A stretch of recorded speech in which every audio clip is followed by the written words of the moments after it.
अस्सलामुअलैकुम dear student. Machine design and analysis में last lecture में हमने कैलकुलेशंस करना सीखी थी कि अगर हमारे पास एक हॉलो सिलेंड्रिकल शेप का पाइप हो तो उसके अंदर कंप्रेसिव स्ट्रेस को कैसे फाइंड आउट किया जाएगा। अब हम चलते हैं नेक्स्ट कैलकुलेशंस की तरफ, और नेक्स्ट कैलकुलेशंस भी उसी तरह की हैं कि अगर हमारे पास एक कास्ट आयरन पाइप हो जिसका एक्सटर्नल डायमीटर गिवन हो, लोड गिवन हो, स्ट्रेस गिवन हो, और आपको कहा जाए कि ये जो हॉलो सिलेंड्रिकल शेप का कास्ट आयरन पाइप है इसका इंटरनल डायमीटर फाइंड आउट करें, तो हम सीखेंगे कि इंटरनल डायमीटर किस तरह से फाइंड आउट किया जाता है। So dear students, example 2.4, a cast iron pipe 60 millimeter diameter is subjected to a compressive load of 10 kilonewton. The stress induced in the material is 6.37 newton per millimeter square. Calculate internal diameter of the pipe. कि हमारे पास given condition के अंदर जो चीज़ें दी गई हैं उनको हम नोट डाउन कर लेते हैं कि गिवन डाटा हमारे पास क्या है कि cast iron pipe 60 millimetre diameter is subjected to a compressive load. Dear students, यहाँ पर मेंशन नहीं है कि ये डायमीटर एक्सटर्नल है या इंटरनल है, लेकिन यहाँ पर हम देखेंगे कि लास्ट में हमें कहा गया है कि इंटरनल डायमीटर आपने कैलकुलेट करना है, सो इसको हम क्या ले लेंगे, एक्सटर्नल डायमीटर ले लेंगे। So external diameter capital D is equal to 60 millimetre. Next is compressive load of 10 kilo newton. तो 10 किलो न्यूटन जो है वो लोड आ जाएगा हमारे पास 10 kilo Newton.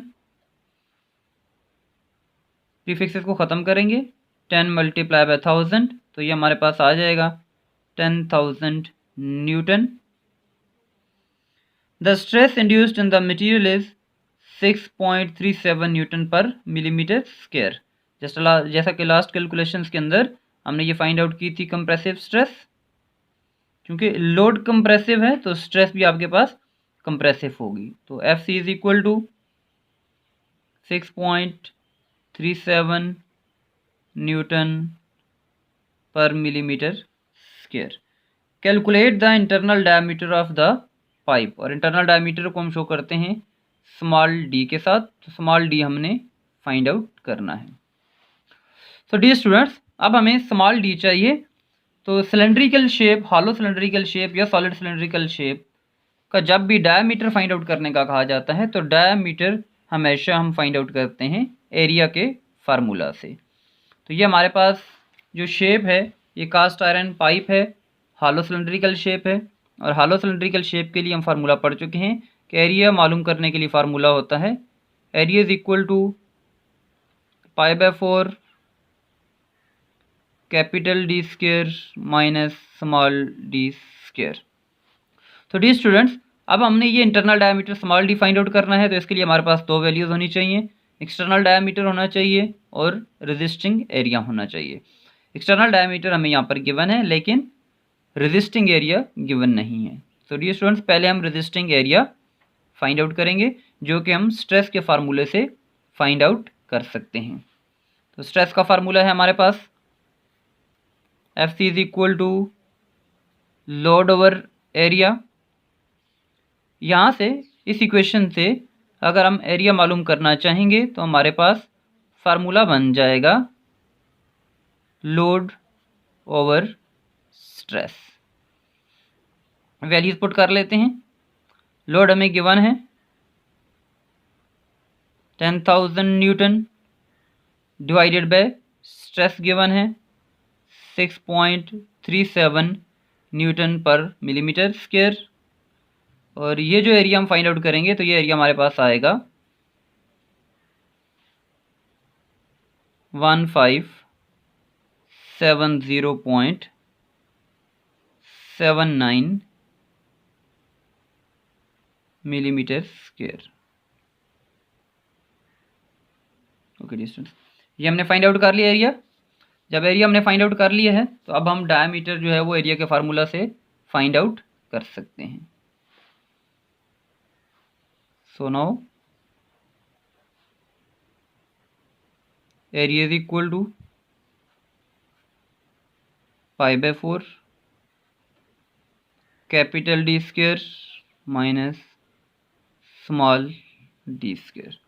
So dear students, area हमारे पास है 1570.79 is equal to pi by 4 3.142 or 16 divided by 4 with in brackets यहाँ पर हम करेंगे capital D square, capital D हमें दिया हुआ है 60, सो 60 square minus small D square हमने फाइंड आउट करना है। तो इसको हम यहाँ पर इस तरह से लिख देते हैं, इसको मज़ीद सॉल्व करते हैं। 1570.79 is equal to 3.142 divided by 4 करेंगे तो डी स्टूडेंट्स ये हमारे पास आता है 0.785।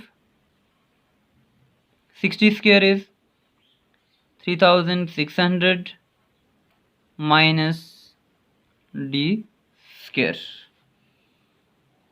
ओके, 0.785 को हम इज इक्वल टू के दूसरी तरफ लेके जाते हैं और जब हम इसको डिवाइड करेंगे 1570 डिवाइडेड बाय 0.785 तो ये हमारे पास वैल्यू आएगी 2000 इज इक्वल टू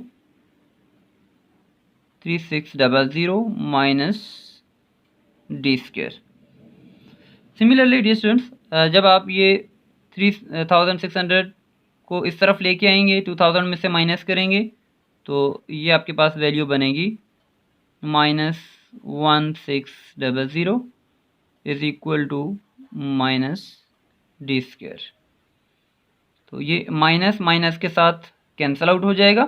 ये हमारे पास चूँकि डी स्क्वायर है और ये 1600 है तो हम दोनों तरफ जो है वो अंडर रूट ले लेंगे। So D square is equal to 1600 by taking under root of both sides we got d is equal to 40 millimetre. तो डी स्टूडेंट्स, ये हमारी रिक्वायरमेंट थी कि हमने इंटरनल डायमीटर फाइंड आउट करना था और हमारे पास जो इंटरनल डायमीटर फाइंड आउट हुआ है वो आया है हमारे पास 40 मिलीमीटर। तो डी स्टूडेंट्स, आज हमने सीखा कि अगर हमारे पास कास्ट आयरन पाइप हो जिसका external diameter, load and stress given हो तो उसका इंटरनल डायमीटर हम किस तरह से फाइंड आउट कर सकते हैं। तो डी स्टूडेंट्स, इसको भी आपने नोट करना है और प्रैक्टिस करना है ताकि आप अच्छी तरह से सीख सकें कि कंप्रेसिव स्ट्रेस, उसके साइजेस, उसके डायमीटर्स और एरियाज़ किस तरह से फाइंड आउट किए जा सकते हैं।